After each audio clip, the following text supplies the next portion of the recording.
उत्तर प्रदेश योगी सरकार ने 27,764 स्कूल बंद करने का जो जन विरोधी निर्णय लिया था, अपनी जनता पार्टी ने धरना, प्रदर्शन, बाइक रैली के माध्यम से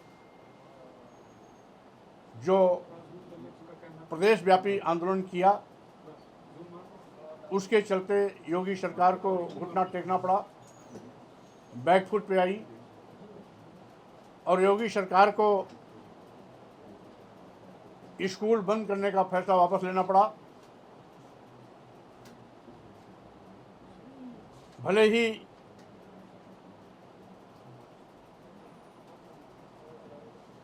आंदोलन को देखते हुए मजबूरी में स्कूल बंद करने का फैसला वापस लिया, लेकिन अपनी जनता पार्टी योगी सरकार के इस निर्णय का स्वागत करती है, क्योंकि ये जीत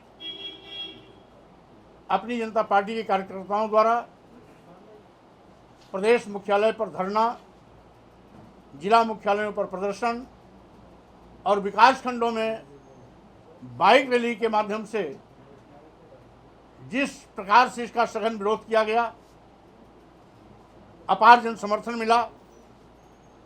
स्कूली छात्र छात्राओं ने भी विकास खंडों में आयोजित बाइक रैली में भरपूर सहयोग दिया।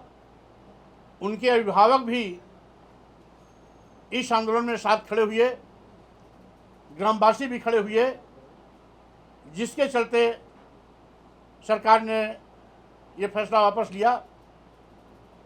यह लोकतंत्र की जीत है, अपनी जनता पार्टी के कार्यकर्ताओं की जीत है, स्कूल बंद होने से प्रभावित छात्र छात्राओं की जीत है, अभिभावकों की जीत है और प्रदेश के समस्त गांववासियों की जीत है।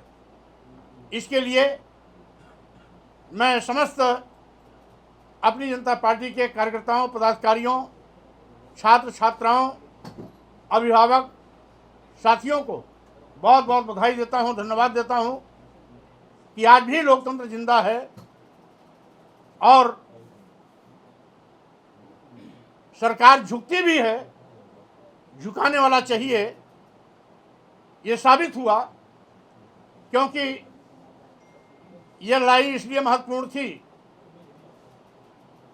कि 27,764 स्कूल बंद होने से 13 लाख बच्चों की शिक्षा बाधित होने जा रही थी। 54,000 इसमें रसोइये प्रभावित हो रहे थे और इतने ही शिक्षा मित्रों की भी नौकरी खतरे में पड़ने जा रही थी। इस आंदोलन से जहां 13 लाख बच्चों को फिर से शिक्षा अपने घर गांव में ही प्राप्त होने की सुविधा मिलेगी, वहीं पर 54,000 रसोइये और 54,000 शिक्षा मित्रों की जो नौकरी खटाई में पड़ने जा रही थी, वो भी सुरक्षित हो गए। और अपनी जनता पार्टी इकलौती पार्टी थी जिसने सरकार की इस जन विरोधी नीति का कड़ा विरोध किया था। प्रदेश मुख्यालय पर जबरदस्त धरने के माध्यम से जहां श्री राज्यपाल जी को ज्ञापन दिया था, वहीं पर प्रदेश के सभी जिला मुख्यालयों पर हमारे जिला अध्यक्षों की अध्यक्षता में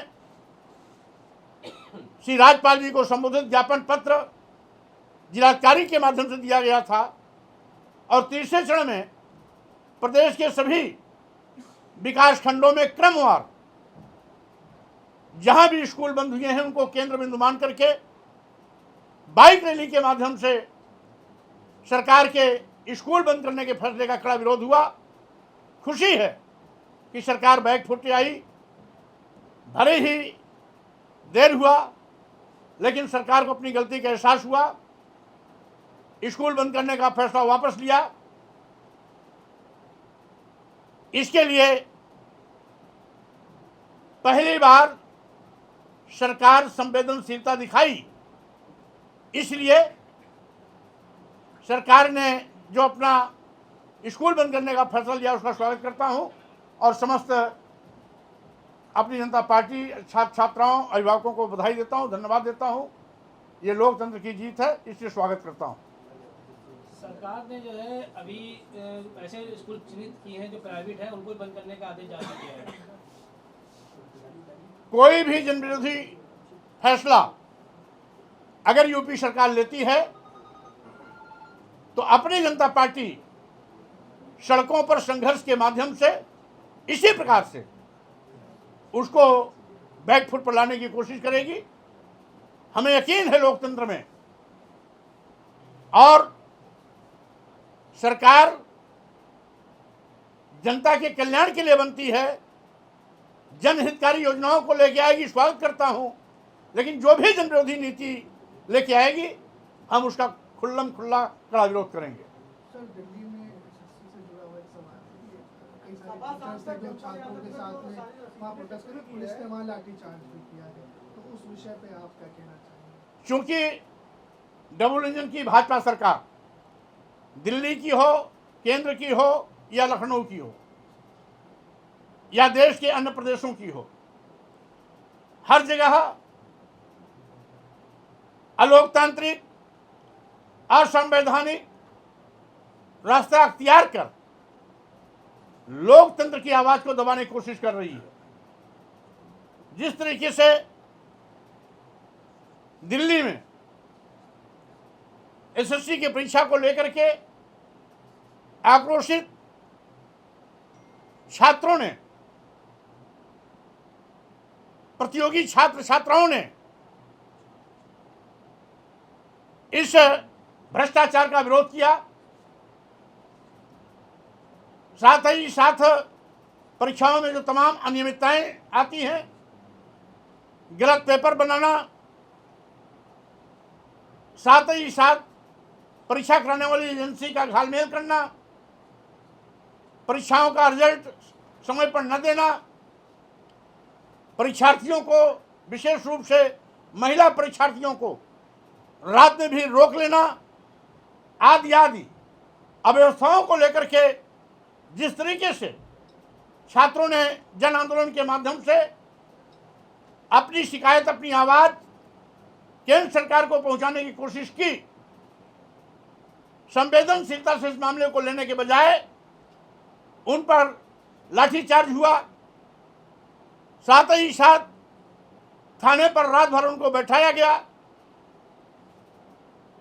सभी प्रतियोगी छात्र छात्राएं अव्यवस्था के शिकार हुए, प्रताड़ित किए गए। इसकी घोर निंदा करता हूं और सरकार की इस अलोकतांत्रिक तानाशाही रवैये से बाज आना चाहिए, क्योंकि सरकारों की जिम्मेदारी गुंडागर्दी और अराजकता करने का नहीं है, बल्कि जनहित से जुड़े समस्याओं को गंभीरता से लेकर समय रहते ऐसे मामलों का निस्तारण करना चाहिए, जिससे कि किसी प्रकार की अव्यवस्था से बचा जा सके। स्वामी जी, ये जो फैसला हुआ है, सरकार ने भी फैसला नहीं लिया है, सिर्फ कुछ बदलाव किए हैं। 1 किलोमीटर से ज्यादा वाले मर्ज नहीं होंगे और 50 से ज्यादा जिसमें बच्चे होंगे वो मर्ज नहीं होंगे। तो क्या लड़ाई यही खत्म हो गई या अभी जारी रहेगी? अभी बहरहाल 1 किलोमीटर के अंदर 2 स्कूल तो है नहीं, सभी स्कूल 1 किलोमीटर की दूरी के मानक मान करके ही बनाए गए थे, और सभी स्कूल यथावत चलते रहेंगे। जो बेसिक शिक्षा मंत्री का बयान मैंने देखा, पढ़ा, उसमें स्कूल बंद करने के लिए कोई भी उनका मैसेज नहीं है। यदि ऐसा करते हैं, आग में धूल झोंकने की कोशिश करते हैं, तो अपनी जनता पार्टी अभी आंदोलन को पूरी तरह बंद नहीं की है। आज भी विकास खंडों में आंदोलन चल रहा है, हम उस आंदोलन को जारी रखेंगे। और यदि पूर्ण रूपेण अपना फैसला स्कूल बंद करने का वापस लेती है तो उसका स्वागत है, और अपनी जनता पार्टी आंदोलन भी रोकेगी। लेकिन इनके कारनामों को देख करके अपनी जनता पार्टी अगला कदम उठाएगी। एक सवाल है सर, मालेगांव ब्लास्ट जो हुआ इसमें जो भी दोषी थे उन सबको बरी कर दिया गया है। सरकार कह रही है कि भगवा आतंक जैसी कोई चीज नहीं है। अब पहली बात तो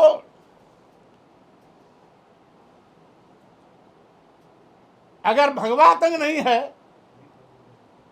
तो कौन सा आतंक इस देश में है?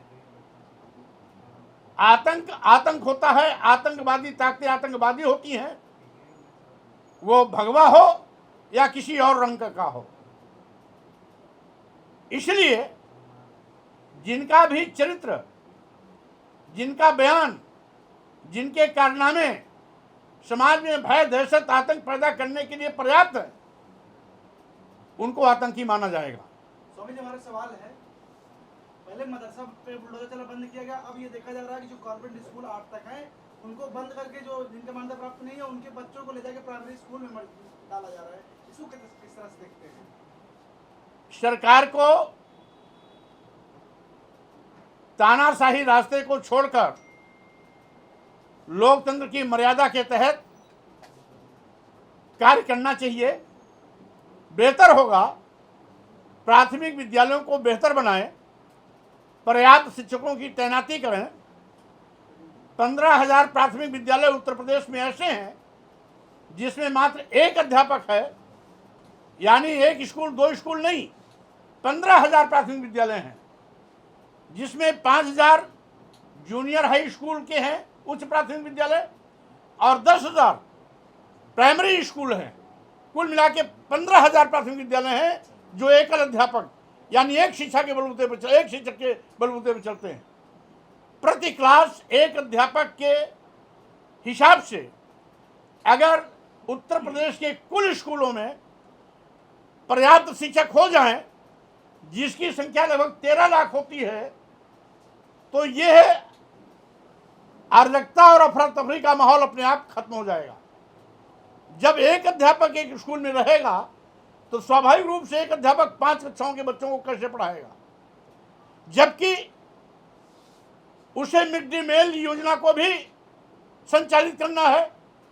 31 अन्य विभागीय काम जो शिक्षा से संबंधित नहीं है, उनके विस्तारण की रिपोर्टिंग भी उस शिक्षक को करनी है। एक ही शिक्षक 31 विभागों की रिपोर्टिंग करेगा, मिड डे मील बनाएगा या मिड डे मील खाने की व्यवस्था कराएगा, या 5 क्लास के बच्चों को एक ही अध्यापक पढ़ाएगा।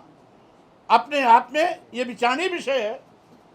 मैं माननीय मुख्यमंत्री जी से इस बात का आग्रह करता हूं कि हवाई फायर करने के बजाय जमीन पे आए और जमीनी हकीकत को देखते हुए पर्याप्त शिक्षकों की तैनाती करें, जिससे कि ग्रामीण क्षेत्रों में चल रहे प्राइमरी विद्यालय जिसमें गरीब के बच्चे पढ़ते हैं, गांव का जो भी गरीब है, मजदूर, किसान, दलित, आदिवासी, पिछड़ा, सभी गरीब के समाज के बच्चे उन स्कूलों में पढ़ते हैं। इसलिए इन स्कूलों की बेहतरी के लिए सरकार को प्राथमिकता से शिक्षकों की भर्ती तैनात करनी चाहिए, और साथ ही साथ उन विद्यालयों के उच्चीकरण के लिए भी सरकार को प्रयास करना चाहिए। स्कूल को बंद करना विकल्प नहीं है। सर, डोनाल्ड ट्रंप ने 20 से 25% का 25% अभी उसको टैरिफ लगा दिया है। इस विषय पर सर आप क्या कहेंगे? कुल मिलाकर के ये अंतर्राष्ट्रीय मामला है। इसको हमारे देश के प्रधानमंत्री जी और अमेरिका के राष्ट्रपति जी मिलकर आपस में बात करेंगे। इस पर हमें टिप्पणी करना उचित नहीं मैं समझता। हाँ, इतना जरूर है कि इससे कहीं न कहीं भारत की साख को बट्टा लग रहा है। इसलिए केंद्र सरकार को इस पर गंभीरता से विचार करना चाहिए, जिससे कि भारत का सिर ऊंचा रहे। पूरे विश्व स्तर पर भारत का सिर ऊंचा रहेगा तो हम सभी लोगों का सिर ऊंचा रहेगा। स्वामी जी, एक सवाल इसी के साथ ही साथ आप सवाल करें, एक मैं और मामला दे रहा हूं। माननीय मुख्यमंत्री जी का एक तकिया कलाम है, जीरो टॉलरेंस। इसी बाराबंकी में सुबेहा थाने पर तैनात महिला पुलिस बिमलेश पाल 27 जुलाई को एक मंदिर में ड्यूटी पर गई थी। वहां से लापता हुई। 4 दिन तक सुबेहा थाने की पुलिस और जनपद बाराबंकी की पुलिस उस लापता महिला पुलिस की खोजबीन नहीं कर पाई। 4 दिन बाद यानी कल 31 जुलाई को सुबह उसकी लाश बाराबंकी हाईवे के किनारे मिली। आखिर जीरो टॉलरेंस माननीय मुख्यमंत्री जी कहां थ्रेट किया गए हैं कि उनके नाक के नीचे महिला कांस्टेबल की लापता होना, 4 दिन तक उसका कोई अता पता नहीं, 4 दिन बाद उसकी लाश मिलना, यह पुलिस विभाग के लिए बहुत ही शर्मनाक घटना है। घटना वैसे भी अमानवीय है, निंदनीय है, दुखद है। जितनी भी निंदा की जाए उतनी कम है। लेकिन उत्तर प्रदेश का जंगल राज आज मुख्यमंत्री के सिर पर चढ़ के बोल रहा है, फिर भी मुख्यमंत्री को उत्तर प्रदेश का जंगल राज, गुंडा राज नहीं दिखाई पड़ रहा है। जीरो टॉलरेंस तोते की तरह हमेशा रटते रहते हैं, रटुए तोते की तरह जीरो टॉलरेंस उनका तकिया कलाम बन गया है। शायद जीरो टॉलरेंस का अर्थ नहीं समझते। अगर समझते होते तो शायद बाराबंकी में महिला कांस्टेबल पुलिस की लापता होना, 4 दिन तक उसका अता पता न कर पाना और चौथे दिन उसकी लाश मिलना जैसी जघन्य घटना सामने नहीं आई होती। सरकार को ऐसे मामले पर गंभीर होना चाहिए और जो भी कांस्टेबल, महिला कांस्टेबल विमलेश पाल के हत्यारे हैं, देखना यह है कि अन्य अपराधियों की तरह सरकार उनको भी क्लीन चिट देती है या अपराधियों को गिरफ्तार कर जेल भेजती है। अब इंतजार इस बात का है कि अपराधी कब गिरफ्तार होते हैं और कांस्टेबल विमलेश पाल के हत्यारों की गिरफ्तारी कब होती है और विमलेश पाल के परिवारीजनों को न्याय कब मिलता है। स्वामी जी, सीएम सिटी से सांसद हैं रवि किशन, वो कह रहे हैं कि समोसे का एक रेट होना चाहिए और समोसे का साइज भी एक होना चाहिए। बहरहाल अब वो जो फिल्मी कलाकार है वो इस प्रकार के चटखारे वाली बात तो बोलेगा ही बोलेगा। लेकिन अगर शुरुआती दौर से रगड़ घिस करके राजनीति में आए होते तो शायद वो ज़मीनी बात बोलते। हवा में राजनीति करने आए हैं तो हवाई बात करेंगे, इससे ज़्यादा और मैं कुछ नहीं कह सकता। स्वामी जी, इको गार्डन में कुछ छात्र पंचायत के छात्र 1 हफ्ते से धरना दे रहे हैं। उनका कहना है प्राइवेट स्कूलों की जो मनमानी चल रही है इसको लेकर आपका क्या सोचना है? आप छात्रों से मिलने जाएंगे इको गार्डन? पहली बात तो क्योंकि पूरी भाजपा सरकार आज अराजकता के रास्ते पर चल रही है, जनहित के मुद्दों से सरकार का कोई सरोकार नहीं। यही कारण है कि 10 समस्याएं आज उत्तर प्रदेश में मुंह खड़ी हैं। योगी सरकार ऐसे संवेदनशील, गंभीर जनहित के मुद्दों को अनदेखी करने की कोशिश करती है। इसीलिए मेरी मांग है योगी सरकार से कि हवाई बयानबाजी से बाज आएं और उत्तर प्रदेश में जनहित के जो गंभीर मुद्दे हैं, संवेदनशील हैं, उसको संवेदनशीलता के साथ उस पर विचार करें और एक एक कर समस्याओं का निस्तारण करें।